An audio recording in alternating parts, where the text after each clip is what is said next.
भक्तों, ओम नमः शिवाय। आज हम जानेंगे शिव पुराण कथा कहानी के पीछे क्या है विज्ञान। अगर आप चैनल पर नए हैं तो चैनल को लाइक और सब्सक्राइब जरूर करें और आप शिव के भक्त हैं तो कमेंट में ओम नमः शिवाय जरूर लिखें। तो चलिए शुरू करते हैं। क्या शिव का महत्व सिर्फ सांस्कृतिक है या फिर इस भस्म से सजे योगी देवों के देव महादेव के अन्य पहलू भी हैं? हिंदू संस्कृति में पुराणों की चर्चा खूब मिलती है। इन्हीं पुराणों में से एक है शिव पुराण।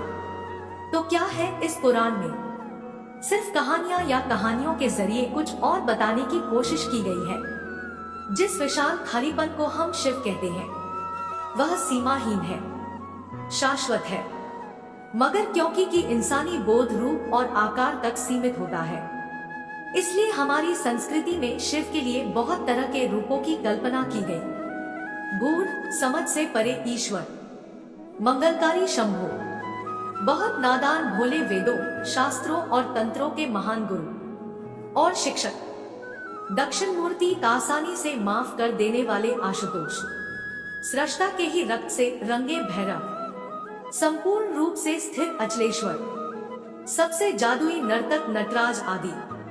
यानी जीवन के जितने पहलू हैं उतने ही पहलू शिव के बताए गए हैं। आमतौर पर दुनिया के ज्यादातर हिस्सों में जिस चीज को लोग देवी या ईश्वरी मानते हैं उसे अच्छा ही दर्शाया जाता है, लेकिन अगर आप शिव पुराण को ध्यान से पढ़ें तो आप शिव की पहचान अच्छे या बुरे के रूप में नहीं कर सकते।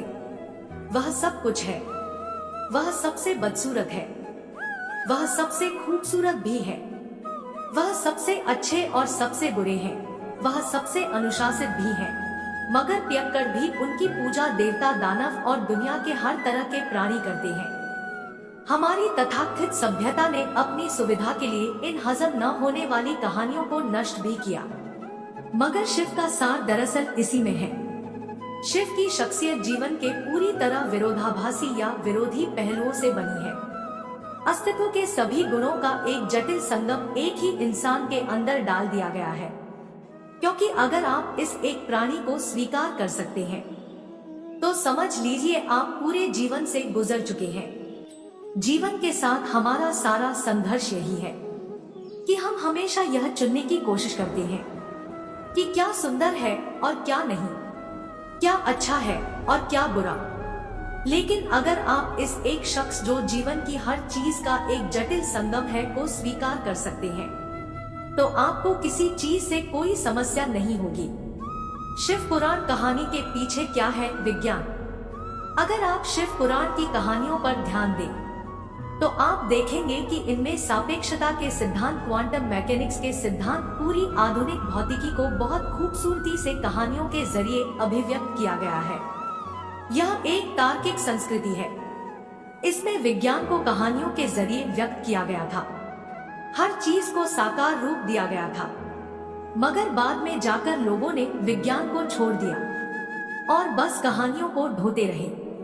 उन कहानियों को पीढ़ी दर पीढ़ी इस तरह बढ़ा चढ़ाकर पेश किया जाता रहा कि वे पूरी तरह मूर्खतापूर्ण लगने लगी। अगर आप उन कहानियों में फिर से विज्ञान को ले आए तो यह विज्ञान को अभिव्यक्त करने का एक खूबसूरत तरीका है।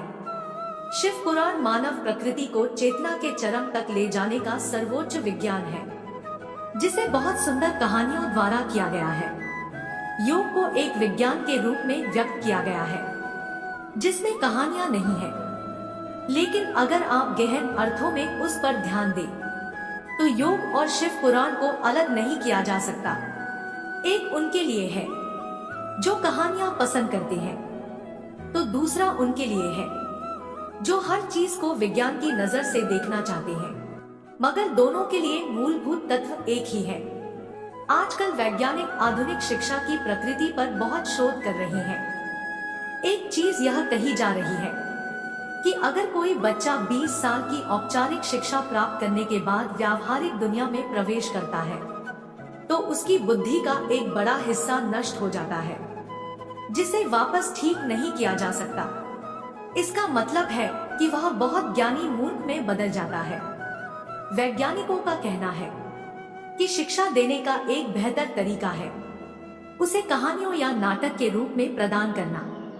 इस दिशा में थोड़ी बहुत कोशिश की गई है, मगर दुनिया में ज्यादातर शिक्षा काफी हद तक निषेधात्मक रही है। जानकारी का विशाल भंडार आपकी बुद्धि को दबा देता है, जब तक कि वह एक खास रूप में आपको न दिया जाए। कहानी के रूप में शिक्षा प्रदान करना बेहतरीन तरीका होगा। इस संस्कृति में यही किया गया था। विज्ञान के सर्वोच्च आयामों को बहुत बढ़िया कहानियों के रूप में दूसरे लोगों को सौंपा गया।